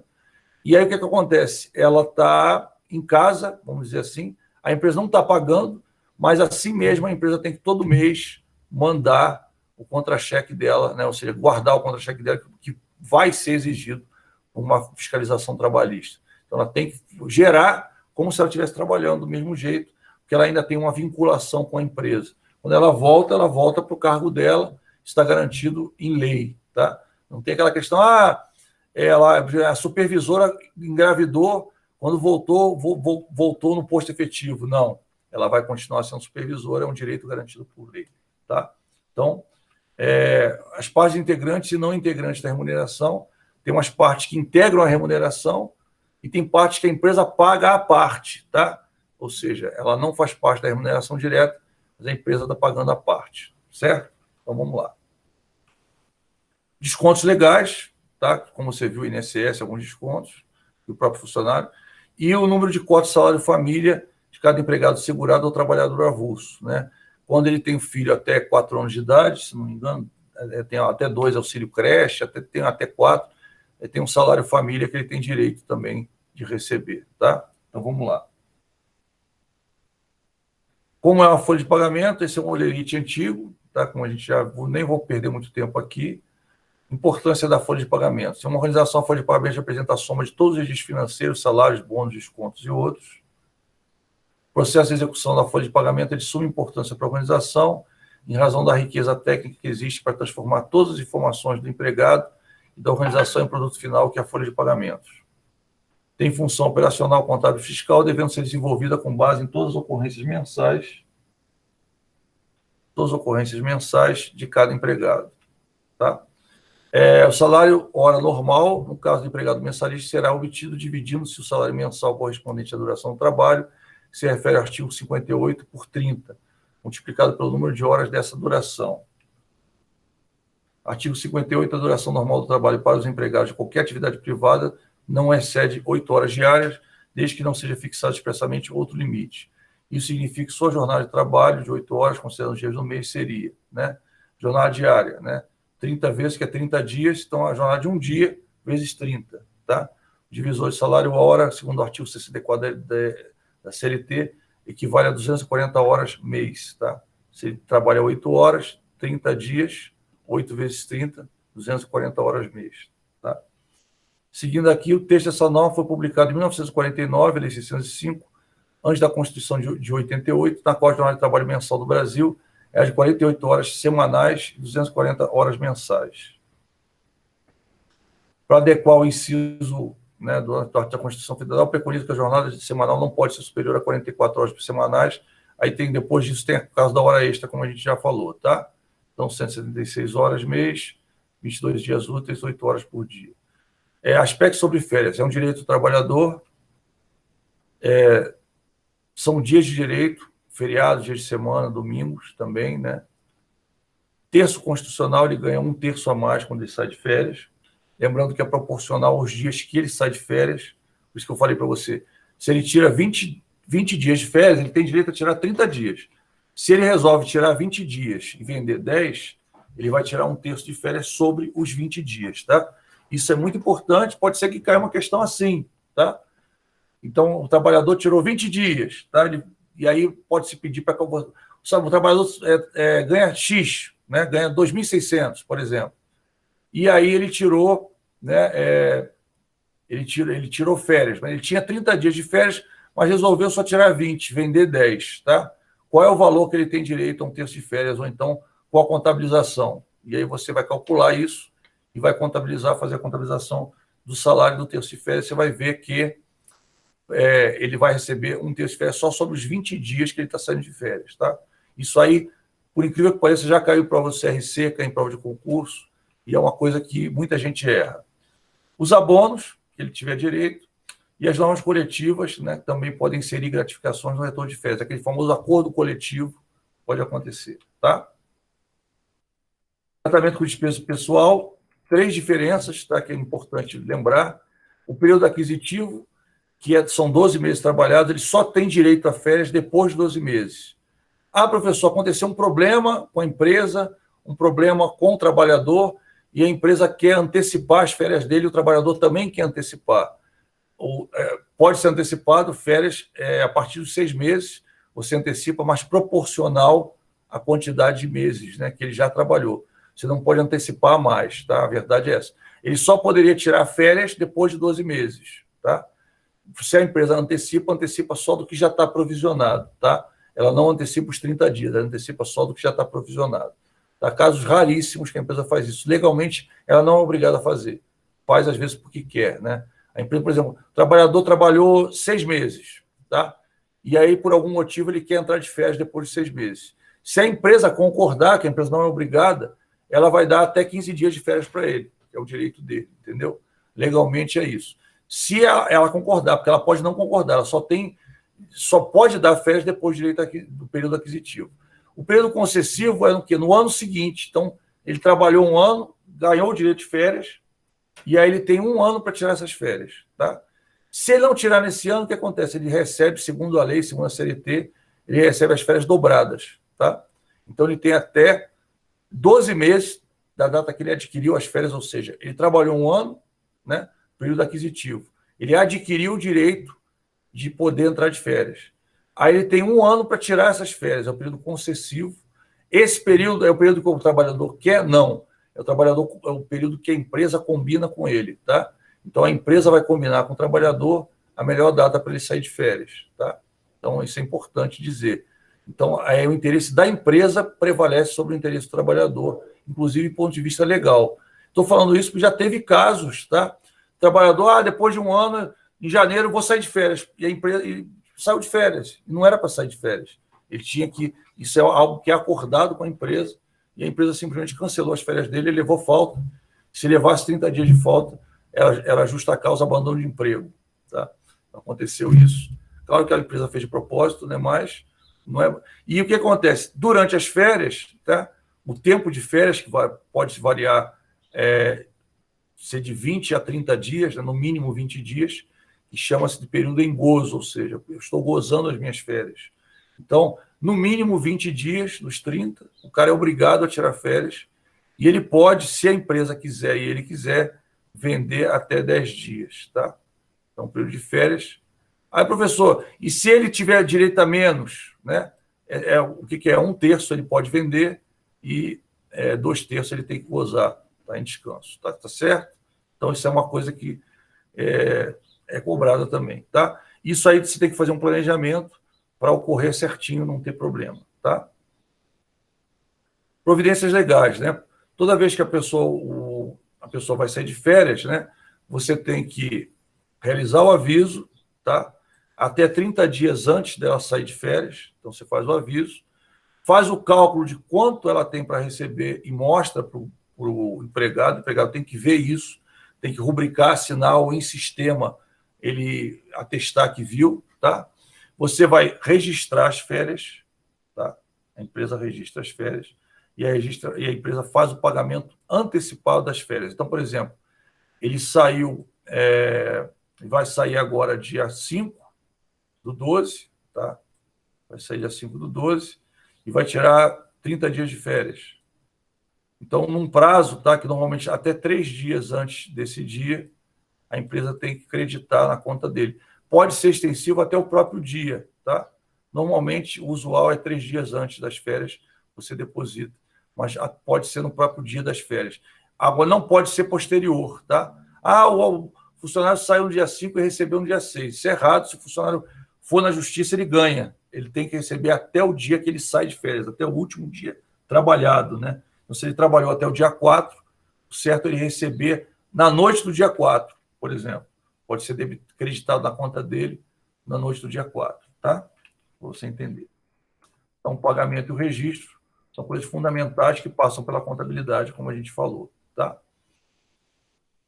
Fechamento da folha mensal. Todo mês, ao fechar a folha mensal, eu estou separando um valor, tá? Que é 1,12 avos do mês. Você viu isso no exercício. Eu estou separando esse valor, provisionando esse valor para as férias dele, né?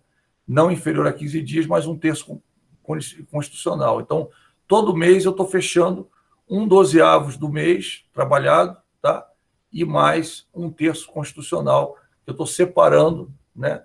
Ou seja, a empresa está pagando, está provisionando esse valor para quando o funcionário sair de férias, 12 meses depois, aquele valor não vai virar uma despesa, ele vai sair daquela conta e aí sim você tira daquela conta e coloca e paga o funcionário, tá?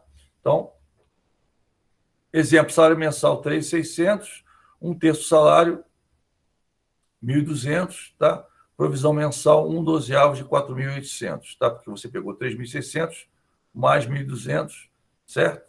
E aí você provisionou esse valor, R$ 400, tá? 1/12 avos desse valor, beleza? Então tá. Isso aqui eu acho que é uma explicação daquilo, né? Só para você ver que a cada mês você está separando esse valor, tá? Está acumulando, tá vendo? E no final você vai ter o valor total para pagar as férias dele, tá? Aqui você está pagando as férias.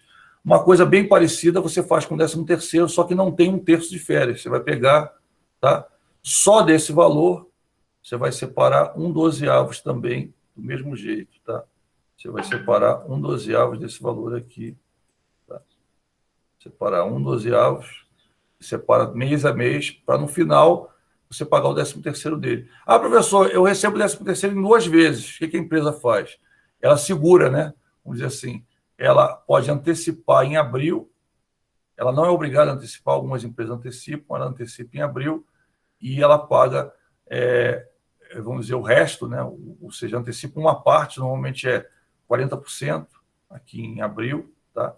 Aqui ela tem os 60%, que ela paga 60% mais os descontos, ou seja, ela desconta todos os descontos aqui, tá? Então, aqui ela vai descontar, aqui adianta o valor para ele, para o funcionário, mas aqui que ela vai contabilizar esse valor de os 60% mais todos os descontos, vai contabilizar o 13º salário, ela faz isso, tá? Então, vamos lá. A composição do valor bruto de férias, considerando salário e provisão, né? Então, férias, 30 dias, 1/3 constitucional, valor bruto de férias, o trabalhador vai receber o correspondente acima, desembolso da empresa, tranquilo. Composição do valor bruto das férias com opção de abono, né? Então, ele recebeu isso, tá? 1/3 constitucional, tá vendo? E ele vai abonou, ou seja, ele resolveu receber 10 dias, que ele quer trabalhar esses 10 dias, então ele só vai receber 1/3 constitucional sobre esse daqui, tá? Esse é o valor que ele teria que receber, sobre esse valor que ele vai receber, ele vai trabalhar, então ele acaba não recebendo, tá? Tranquilo, valor bruto de férias, receberá o valor bruto acima, sobre serão feitas as deduções de contos legais, tá? Composição do valor bruto de férias considerando 6 faltas injustificadas. Quando ele tem 6 faltas justificadas, eu vou descontar essas faltas, Então, na verdade, ele não vai tirar os 30 dias, ele vai tirar só 24 dias, tá? Então, eu vou fazer... E o resto do valor? O resto do valor vai virar receita para a empresa está provisionando, ela vai transformar aquilo em receita. Ela provisionou aquele valor, mas não vai pagar o funcionário porque ele tem 6 faltas não justificadas, falta que a gente chama de... que ele vai ser descontado, né? Então, a falta não justificada, ele é descontado e tem influência sobre as férias, uma influência direta, né? E a ideia, se ele não tem direito a ter falta nenhuma, cada falta que ele tem é um dia menos, pode ser um dia, considerar até um dia menos de férias para ele. A empresa não é boba, faz isso mesmo, e aí o que considera? Ela provisionou aquele valor, mas na hora de pagar ele só vai pagar 24, os outros 6 dias a empresa embolsa, ou seja, vai virar receita, tá? Então, continuando, valor das médias, isso aqui não é nada... Vamos... O que for para acelerar, eu acelero, o mais importante eu paro para falar. Férias coletivas, né? Comunicação ao Ministério do Trabalho, concessões de 2 períodos, de 3 períodos, tá? Aqui eu vou andar mais rápido também. Né?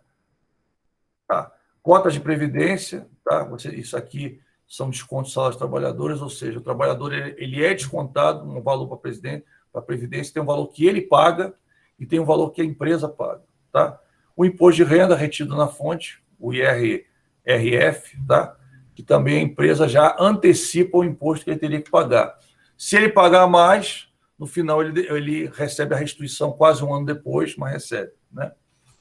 Contribuição sindical, que ele é obrigado a pagar uma vez por ano, ele paga a contribuição sindical, ele paga, ele chama de a parcela, né? A parcela obrigatória, e se ele for sindicalizado, ele paga mensalmente um valor de contribuição sindical e aí não paga essa parcela, né, que todos os outros trabalhadores pagam, tá? Depende também da convenção coletiva, tá? Às vezes o valor é menor, o outro valor é maior, e aí eles pagam as duas, mas pagam um pouco menos, que estão pagando contribuição sindical mensal, né? Algum adiantamento também vai ser deduzido, né? Vai ser um desconto. As faltas e os atrasos injustificados também serão descontados. Se ele tiver for uma doença infecto-contagiosa, aí prevista lá na lei, ele não é descontado se comprovar que foi ao médico, se comprovar que está com aquela doença e tiver um atestado médico, né? Comprove sendo que mais de 15 dias, obrigatoriamente ele vai para o INSS. Aí vai para o INSS, tem que fazer uma perícia. Eu já fiz isso uma vez na vida, né? Em 35 anos de trabalho, uma vez na vida eu fui para o INSS porque eu tive uma fratura comitiva, eu quebrei, e foi um acidente de trabalho. Voltando do almoço, assim, na calçada do meu trabalho, a uns 10 metros, eu escorreguei, estava chovendo, eu escorreguei na calçada, bati com a mão fez assim, eu quebrei, tive fratura comitiva, fiquei 45 dias engessado, primeiro assim, travado, depois sem trava, e depois só essa parte daqui, 45 dias, troquei o gesso 3 vezes. Terrível, terrível, terrível. E fui no INSS, depois tive que ir no INSS, a médica do INSS fez assim com a minha mão, para saber se eu tinha quebrado mesmo, doeu até, quase que eu bati no teto, você vê, então, porque isso era analisado, né? O Vale Transporte também, ele é cobrado, ele é descontado, né, em até 6%, né? Coceirinha nada, pegou assim, fez assim, rapaz, doeu. Ah, sim, o gesso coça muito, né? Imagina 3 gessos, tá? A primeira coisa que eu fazia quando o cara tirava o gesso, eu falava, moço, joga uma água, por favor. Ah, mas vai estragar o gesso, joga uma água, espera secar e põe. Mas pode... Eu falo, eu não me movo, mas sempre que eu trocava o gesso, eu lavava, era um alívio. Eu lavava o braço, o cara jogava água no braço, aí parava, esperava um tempo, secava, né, com a toalha com maior delicado, depois botava outro gesso. Foi terrível, terrível. Olha, o braço é o fininho, né? Você compara, até hoje esse braço é um pouco mais fino que esse. Olha que foi 2017, já tem vários anos. Mas até hoje, um braço é mais fino que o outro por conta disso. Ficou tanto tempo engessado, barra pesada, viu? E esse braço eu já quebrei 3 vezes, mas as outras foram besteira perto dessa. Eu quebrei esse osso com 11 anos, depois em 2007, aqui em Brasília, indo para o Pátio Brasil, veio uma moto, me atropelou, ela estava entre 2 ônibus, sinal fechado, a moto veio entre os 2 ônibus, bateu em mim, eu caí no chão, aí a moto se pirulitou, saiu correndo, que viu que ia dar rolo para ela, né? Até um cara que estava na rua, vai embora, que vai dar rolo para você. Caí no chão, a mão ficou desse tamanho, inchou, e, por fim, essa que foi acidente de trabalho, né? Esse aí foi acidente de trabalho, mas eu acabei não registrando. Agora, esse outro foi acidente de trabalho, eu registrei, devia ter registrado o outro também, que quebrou isso tudo aqui, eu não sabia quanto tempo ia ficar, ainda tinha chance de eu ser operado. Aí esse eu registrei, eu falei assim, não, isso aí pode dar rolo, foi barra pesada, foi o terceiro pior, né? Quebrei 3 vezes a mão. E, além do vale das pensão alimentícia, quando a pessoa se divorcia, né, se separa, tem filhos, né, tem a pensão alimentícia, às vezes paga até pensão para ex-mulher, às vezes paga. O presente eu já cobrei antes, viu, Gustavo? Já cobrei antes e já liberei para o pessoal sair, tá? Para quem quisesse sair, que eu estava revendo, né, os assuntos, tá? Já tinha liberado antes. Então vamos lá. Vixe 2 para você. Tava onde, hein? Tava fazendo café? Não, né? Tava onde você, rapaz? Pô, teve um tempo aí atrás, a gente abriu aí, tá? Foi ao banheiro esse tempo todo e, cara, não vou nem querer saber o que você estava fazendo, uma boa coisa não é. Não precisa dizer não, não quero saber não, beleza. Então vamos lá, cálculo do DSR, na descanso semanal remunerado, somam-se as horas do mês, divide-se o total de horas extras pelo número de dias úteis, multiplica pelo número de domingos e feriados, multiplica-se pelo valor da hora extra, tá? Vamos continuar aqui. Normalmente os salários são pagos até o... Também não fez, Rafael? Você também bobeou? Tá voando, Rafael? Poxa. Já foi, rapaz, já foi. Não, quase perdeu, não, já perdeu. A coisa era antes, pô. O presente foi lá. Foi antes, não foi agora. Não, tudo bem, tudo bem. Vamos lá, vamos deixar, né? Normalmente salários pagos até o 5º dia útil do mês, por a remuneração. Esse negócio, aquele princípio da competência, né? Não, aí não. Beleza, ou aceita para todo mundo, não aceita, né? Então, beleza. Mas quem já deu presente não precisa dar de novo, não, tá? Quem não deu presente, hoje eu faço uma exceção, abro uma exceção, vou pegar o pessoal que está mais perdido aí no final, eu pego e junto. Mas, normalmente, eu peço para dar presente todo mundo junto, tá? Então, o regime de competência, eu registro o salário todo mês e no mês seguinte eu pago, tá? O salário é devido no mês que ele é trabalhado. Isso é importante, tá? Vai cair uma questão na prova sobre isso, tá? Então, já estou te adiantando. Provavelmente contabilização, você contabilizar o salário no mês e depois fazer o pagamento do salário no 5º dia útil do mês seguinte. Então, já é uma questão, já estou adiantando para você que ficou até o final. Então, uma questãozinha você já sabe, né? Já sabe como é que vai ser. Se você quiser contar para os colegas que já foram embora, você conta, se não quiser, aí é você que sabe, beleza? Então, exemplo, né, contabilização do salário, né? Salário a pagar. Todo mês eu faço isso, né? Salário a pagar, tá? E quando eu for pagar no 5º dia útil, tá? Faço salários a pagar, caixa, se eu for pagar no dinheiro, ou banco, se eu for dar um cheque para ele, tá? Isso aqui, pessoal, é certo que vai cair uma questão na prova disso, tá? Então, tá? É o brinde de você ter ficado comigo até aqui, assistindo. O brinde é essa questão aí que eu já estou dizendo para você que cai, tá legal? Pessoal, muito obrigado por ter ficado comigo até aqui. Espero que você tenha gostado da revisão, tá? Um grande abraço para todos. A próxima aula vai ser a nossa prova, tá? Então, muito obrigado por ter ficado comigo até aqui. Grande abraço, tá? Foi muito bom, né? Foi bom estar com você, né? Espero que vocês se deem bem na prova, tá? Infelizmente, eu não tenho mais como aceitar trabalho, como eu já falei, alguns alunos não mandaram e não tem mais o que fazer, tá? Muito obrigado. Bom final de semana. Durmam bem hoje, né? Apesar de estar no início, almocem bem, tá? Estudem bastante, não deixem de estudar não, tá, pessoal? Que parece, é muita matéria e além de ser muita matéria, tem muito detalhe. Então, dá uma lidinha antes, tá, pessoal? Numa boa, que eu quero que todo mundo se dê bem, quero que todo mundo passe, tá? Grande abraço para todos, muito obrigado. Vou parar de gravar